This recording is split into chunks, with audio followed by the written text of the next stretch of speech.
Thank you for joining Wars of the Roses as we begin with part 1 of the Origin of Freemasonry, the 717 Theory Exploded by Brother Chalmers I. Paton, author of Freemasonry in Relation to Civil Authority and the Family Circle, and Freemasonry and its Jurisprudence. Preface. Many worthy brethren have been offended on account of the discredit done to the Masonic order by the assertion, which is now often and confidently made, that the whole system of Freemasonry is of very recent origin. Some saying that it was invented by Elias Ashmole and a few of his learned and ingenious friends in the 17th century. Others, more numerous, that it derives existence from the year 1717 and was derived, promulgated, and palmed upon the world by Dr Desaguliers, Dr. Adams, and others who then founded the Grand Lodge of England. Some of these brethren have asked me, as a brother believed to take a deep interest in every question of this kind, and supposed to have opportunity for investigation, to bestow a little attention upon this subject, to inquire what grounds are there for the Ashmole theory, and what for the 1717 theory, or if they are not both utterly groundless. I have gladly endeavored to comply with their request, and hope the results may be satisfactory to them. Whatever they or others may think of my pamphlet, I feel convinced that the proof which is set forth is sufficient, and the argument conclusive, and this is all, or almost all,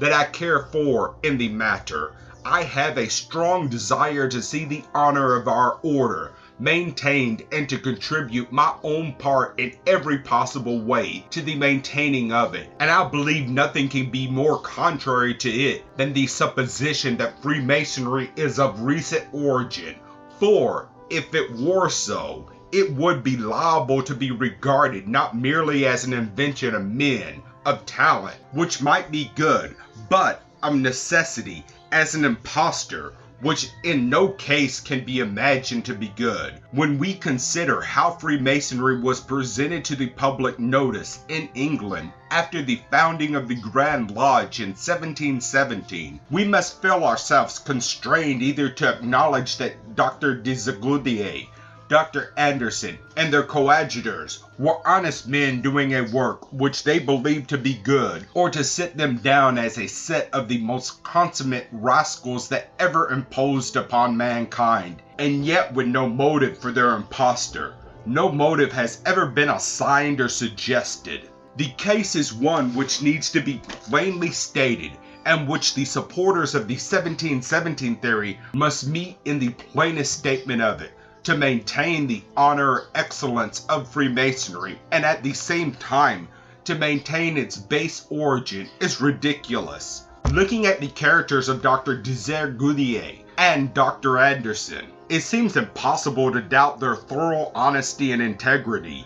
This of itself is a powerful argument, but another equally powerful is to be found in the character of the system which they did so much to promote in England and in the world, a system of high and pure morality. But I must not further anticipate, in the preface, the argument of the pamphlet itself, which I now respectfully commend to the attention of the members of the Masonic Brotherhood. The origin of Freemasonry, this 1717 theory exploded. It has of late been asserted, with no small display of confidence, but without any display of evidence, that the present system of Freemasonry, or what is called speculative masonry, had its origin in the year 1717, when the Grand Lodge of England was formed.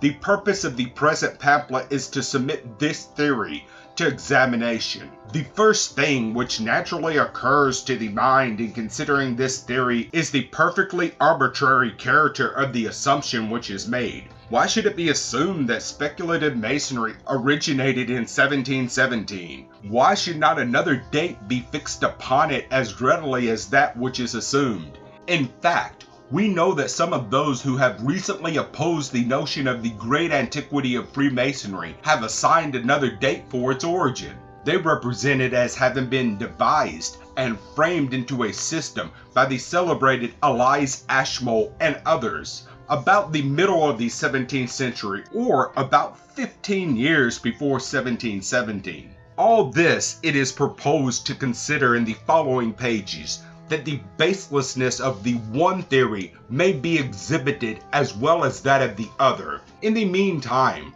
reference is merely made to what may be called 17th century theory, as showing the difference of opinion or of conjecture which exists among those who assign to speculative masonry an entirely modern origin. If the one theory, however, were merely to be balanced against the other, those who go back to the 17th century would be found to have the advantage, for the evidence of the existence of speculative Freemasonry can easily be adduced from the writings of Elias Ashmole himself. We shall see this as we proceed. Meanwhile, it is only necessary to advert to the fact, as showing how undergrounded the 1717 theory is. Evidence will be hereafter adduced to show that speculative masonry existed not only before 1717, but before the time of Ashmole. The advocates of the 717 theory found their chief argument on the foundation of the Grand Lodge of England in that year. They tell us of Dr Desaguliers, Dr Anderson, and others as the framers or inventors of the new system. There is no doubt that the present Grand Lodge of England was founded in 1717, and there is no doubt that Dr Desaguliers and Dr. Anderson took part in founding it, nor that to them we are greatly indebted for the high position which Freemasonry then assumed, and which it has since maintained in this country. That they also improved the system is not to be denied. It is a system which has undergone improvement since its beginning, and is capable of indefinite improvement. But that Dr. Desaguliers and Dr. Anderson invented it, that they palmed it upon the world as an ancient institution, whilst they knew it to be a mere novelty of their own framing, is a supposition utterly inconsistent with the characters of the men. When, if there were nothing in the facts of history to refute it, Dr. Desaguliers, a Frenchman, was carried from his native country in childhood by his parents, Huguenot refugees, and, being educated in England, spent his life there, becoming thoroughly naturalized, writing his works in English and not in the language of his native country. He was eminent in natural philosophy and natural history, in both departments of science, one of the first men of his day, a voluminous author whose works are even now consulted by those who study the branches of science to which he devoted himself. Dr. Anderson, a Scotsman, was a Presbyterian minister in London, of high repute amongst his brethren, and of note also for his literary attainments. Desaguliers was excelled as a natural philosopher, perhaps by none of his contemporaries except Sir Isaac Newton and Halley. Anderson was, like him, a man of high character and in great esteem. These men, it may safely be said, were not likely to frame a system of imposture, and to employ their time in deceiving others by doing so, even if they had a motive of advantage.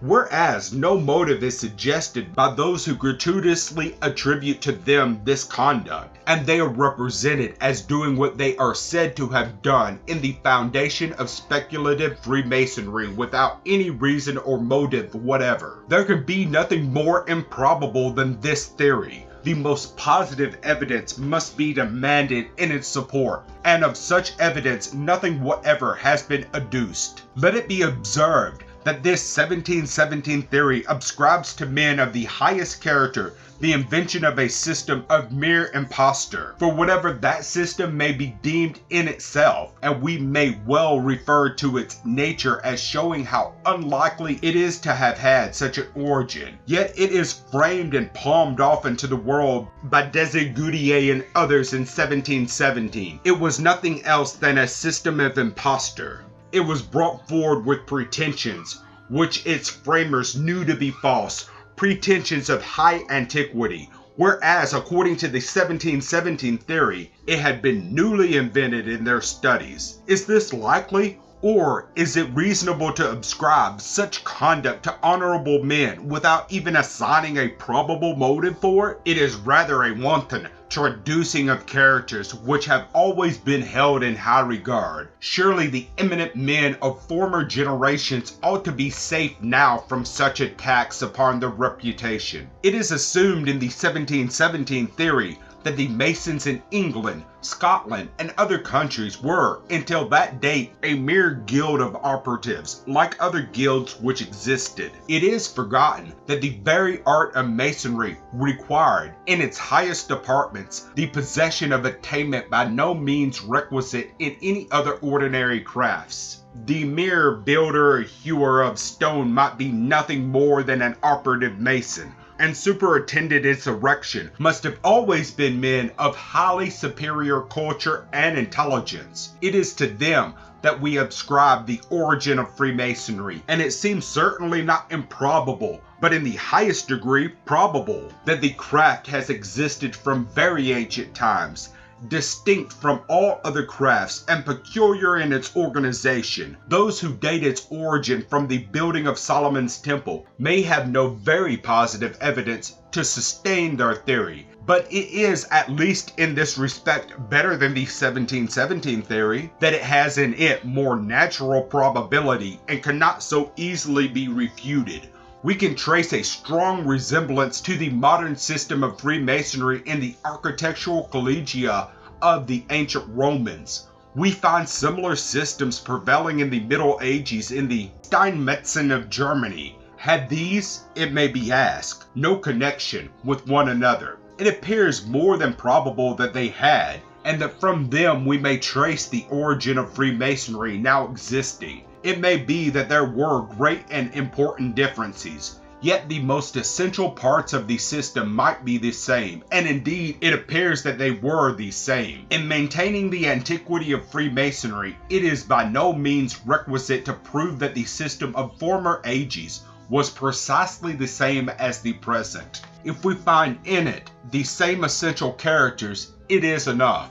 The Freemasonry of most modern times has undergone change. Improvements have been introduced from one time to another and are being introduced at the present time. This susceptibility of improvement is one of the excellencies of Freemasonry. It may be admitted, without hesitation, that the system previously existing was much improved upon by Desaguliers, Anderson, and others about 1717. It may be admitted also that, half a century before, it was much improved by Alice Ashmole and his coadjutors. But this leaves us still to suppose that they found a system in existence, which they regarded as valuable and which therefore they sought to improve.